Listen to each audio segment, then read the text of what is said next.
Me personally, although I love these guys and like to see them, I like to have my alone time too. For the first little while, I'll spend quite a bit of time unpacking, and so that'll take up all my time. And so I won't have a lot of time to chit-chat like we have in the past.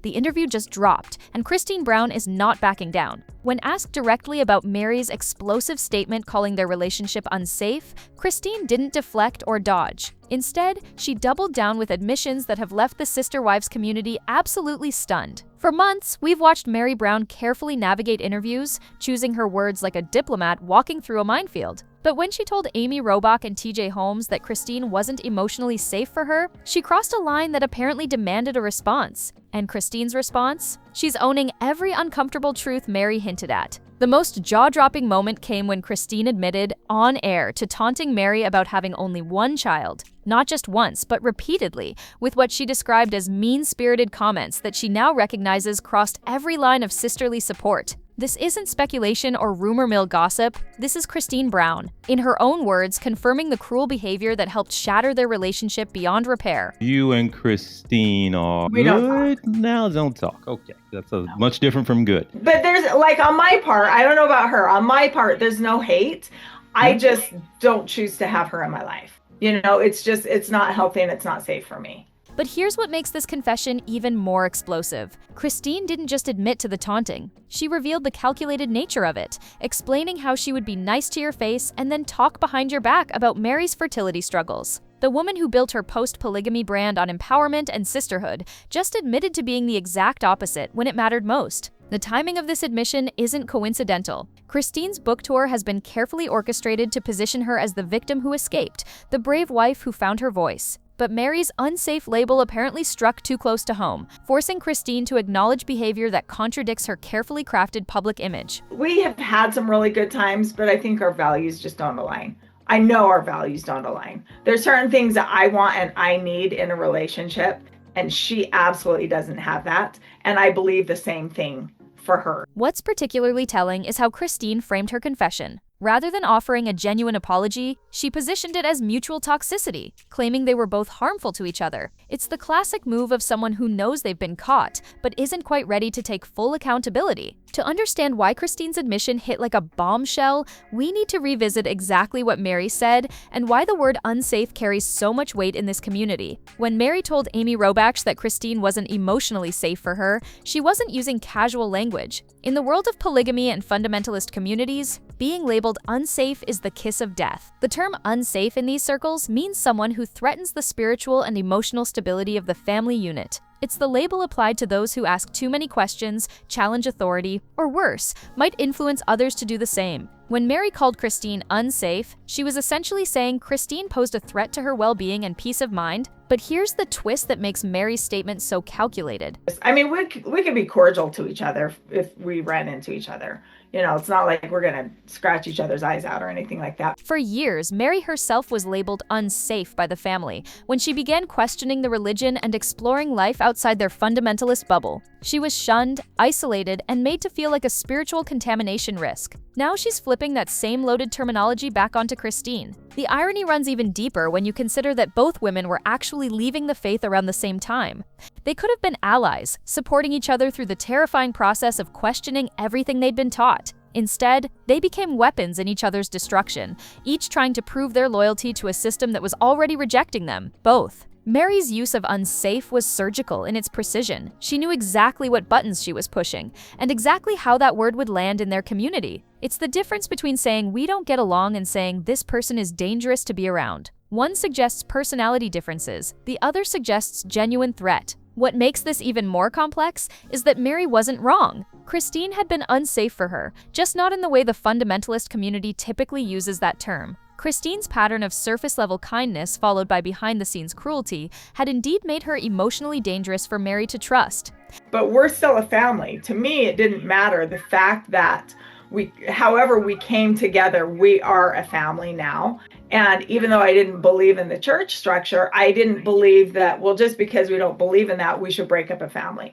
The moment Christine admitted to taunting Meri about having only one child was the moment her entire victim narrative crumbled. This wasn't a slip of the tongue or an emotional outburst. This was a calculated confession that she seemed to think would somehow make her look better. Instead, it revealed the depth of cruelty that had been hiding behind her bubbly exterior. Christine described how she would deliberately bring up Meri's fertility struggles, not in moments of heated argument, but as casual, ongoing torment. She admitted to hoping Meri wouldn't get pregnant and actually telling her so. This wasn't teenage mean girl behavior. This was a grown woman systematically targeting another woman's deepest pain point. What makes this confession even more disturbing is how Christine framed it. She presented it almost matter-of-factly, as if taunting someone about their inability to have more children was just part of the polygamy experience. There was no tremor in her voice, no visible shame, just a clinical recounting of behavior that would be considered emotional abuse in any other context. The timing of these attacks makes them even more cruel.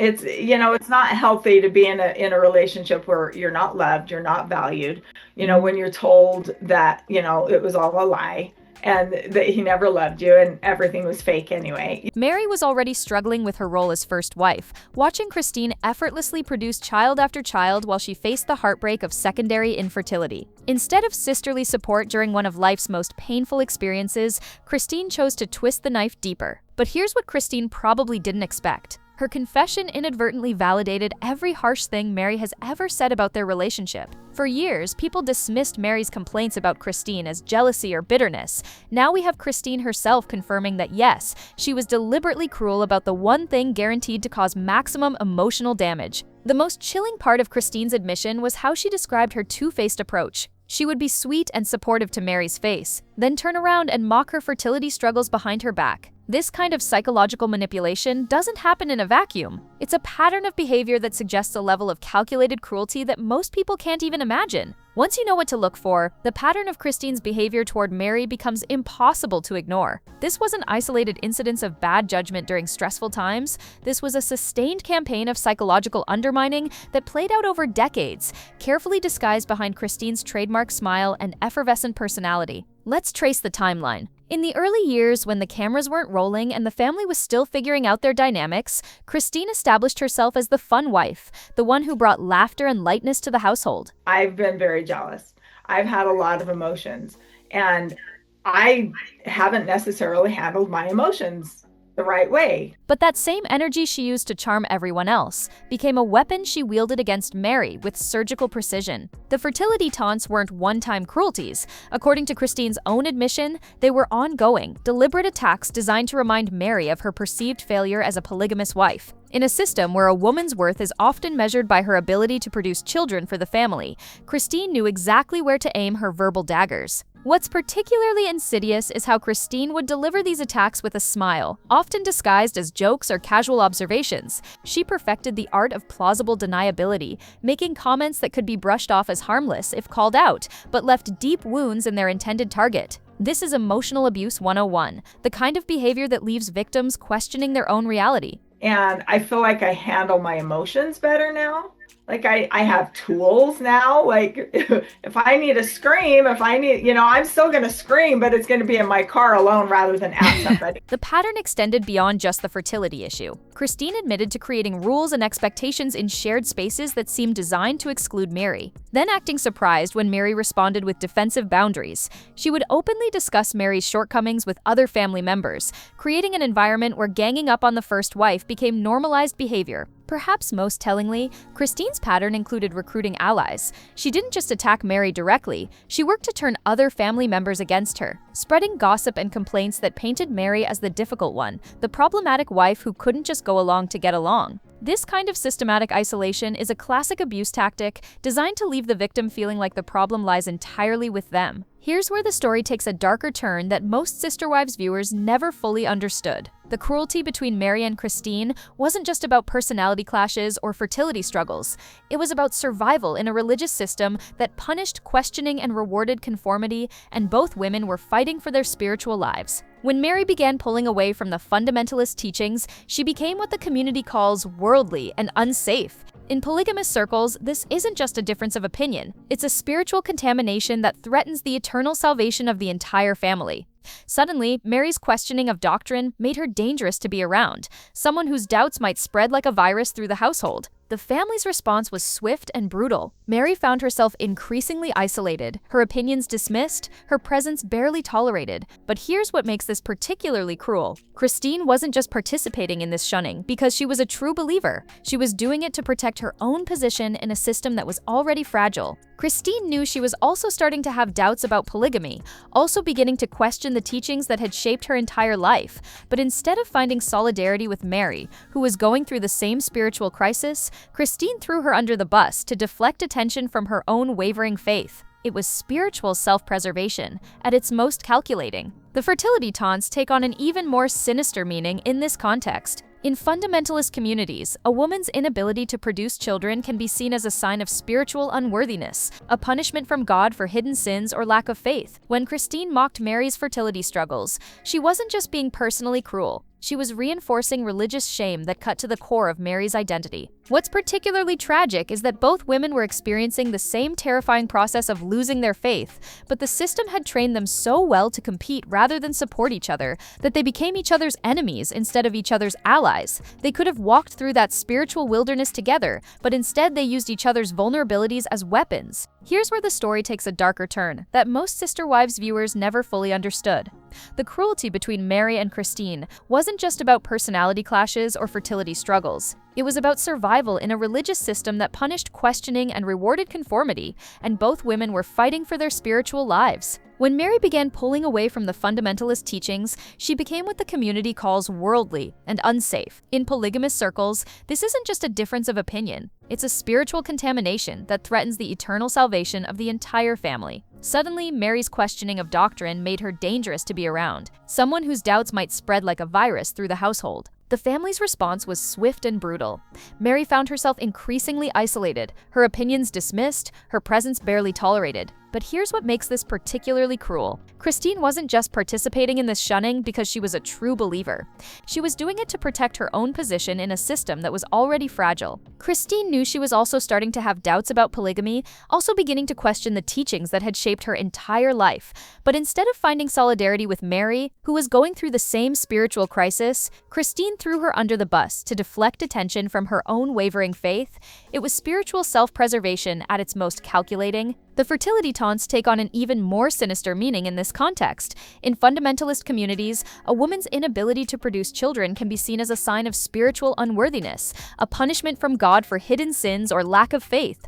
When Christine mocked Meri's fertility struggles, she wasn't just being personally cruel. She was reinforcing religious shame that cut to the core of Meri's identity. What's particularly tragic is that both women were experiencing the same terrifying process of losing their faith, but the system had trained them so well to compete rather than support each other that they became each other's enemies instead of each other's allies. They could have walked through that spiritual wilderness together, but instead they used each other's vulnerabilities as weapons. The moment trust dies between two people, especially two people forced to live in artificial intimacy, the relationship becomes a minefield where every interaction carries the potential for explosion. What happened between Meri and Christine wasn't just a friendship gone wrong. It was a masterclass in how systematic betrayal can poison every future possibility for genuine connection. Trust requires vulnerability, and vulnerability requires safety. Christine's pattern of being kind to Meri's face while mocking her behind her back created an environment where vulnerability became dangerous. Every time Meri opened up, every moment of weakness or pain she shared became ammunition that Christine could use against her later.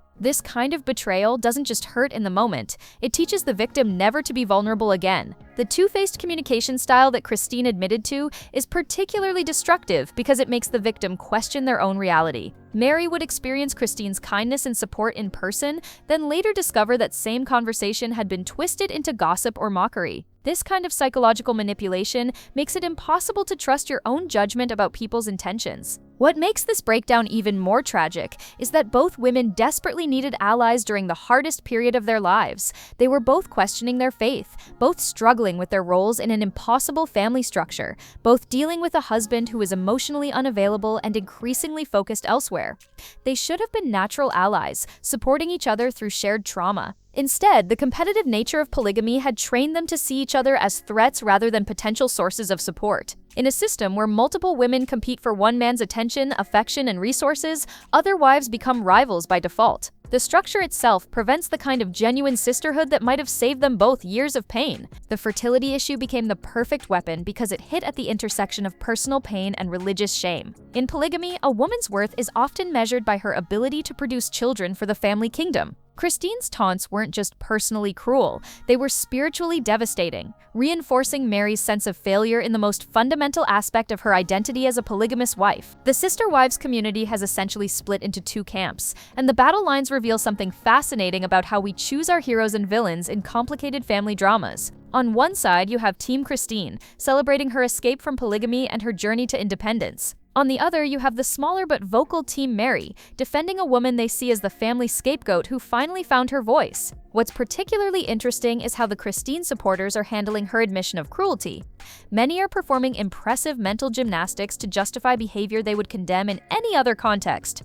Comments like "she was trapped in an impossible situation" and "polygamy made them all act badly" are flooding social media, as if systematic emotional cruelty becomes acceptable when the system is flawed. The Meri defenders, meanwhile, are having their own moment of vindication. For years, they've been dismissed as supporting the difficult wife, the one who couldn't just get along with everyone else.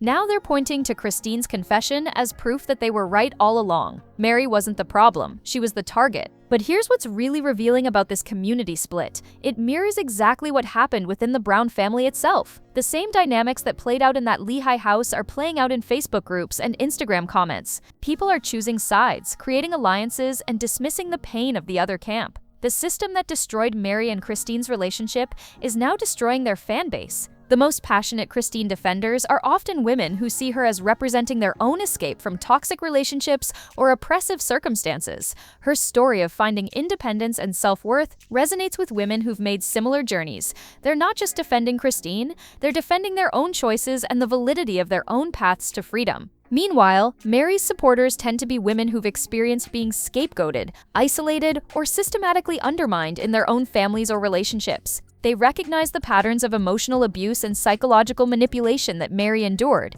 When they defend Meri, they're defending their own experiences of being the difficult one who wouldn't just keep quiet and keep sweet. What Christine's confession reveals isn't just a story about two women who couldn't get along. It's a masterclass in how toxic family systems weaponize members against each other, turning natural allies into enemies, while the real source of dysfunction remains protected and untouchable. Cody Brown didn't just allow the cruelty between his wives, he actively encouraged it. In polygamy, a husband maintains control by keeping his wives competing rather than collaborating. When Meri and Christine were tearing each other down, they weren't focused on questioning Cody's failures as a husband or the inherent problems with their family structure. They were too busy fighting each other to turn their attention to the man who was failing them both. The fertility issue became particularly powerful because Cody made it clear that his wives' value was tied to their reproductive success. He praised Christine's ability to have children while making subtle digs about Meri's struggles. He didn't have to directly tell Christine to taunt Meri about fertility. He just had to make it clear which wife was meeting expectations and which one was falling short.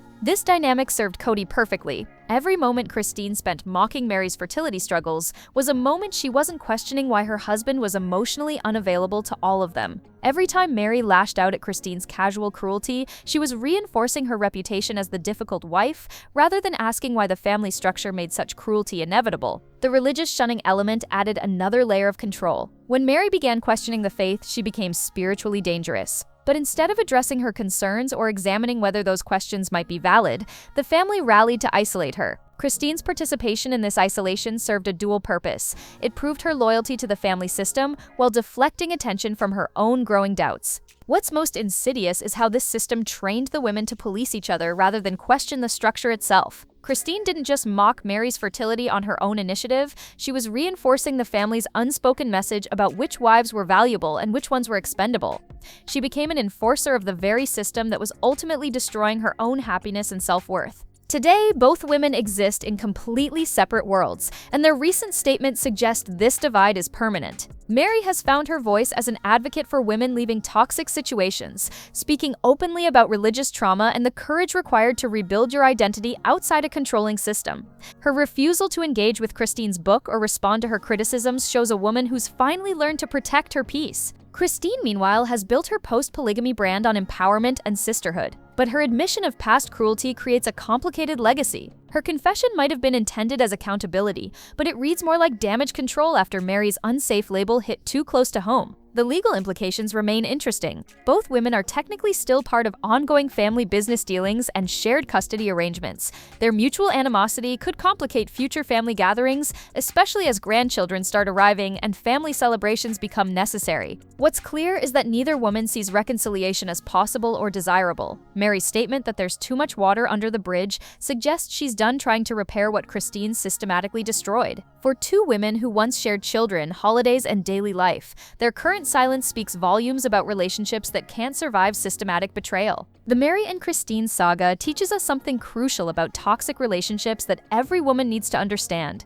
Sometimes the kindest thing you can do for yourself is admit that certain people are simply unsafe for your well-being, regardless of shared history or family expectations. Meri's use of the word unsafe wasn't dramatic or vindictive, it was clinically accurate. When someone has a pattern of being kind to your face while undermining you behind your back, when they systematically target your deepest vulnerabilities as weapons, when they participate in isolating you from support systems, they have made themselves emotionally dangerous to be around. The real tragedy isn't that these two women can't be friends. It's that a toxic system trained them to destroy each other instead of recognizing their common enemy. But there's power in Meri's current stance. She's modeling how to protect your peace without needing to justify that decision to anyone else. For women watching this unfold, the lesson is clear. You don't owe anyone continued access to your emotional well-being just because they're family or because you have shared history. Sometimes the most loving thing you can do is recognize when someone has made themselves unsafe for you and respond accordingly. So, what do you think? Was Meri right to finally call Christine unsafe, or should she have kept trying to make peace for the sake of family harmony? And here's the bigger question. Have you ever had to cut ties with someone who was systematically undermining your peace, even when everyone else thought you should just get along? Drop your thoughts in the comments below. I genuinely want to know if you've been in Meri's position or if you think Christine deserves credit for finally admitting her past behavior. And don't forget to tap like, hit subscribe, and keep those notifications on, because trust me, this Sister Wives drama is far from over. A fresh video is already queued up, and something tells me the next round of Brown family revelations will be even juicier than the last.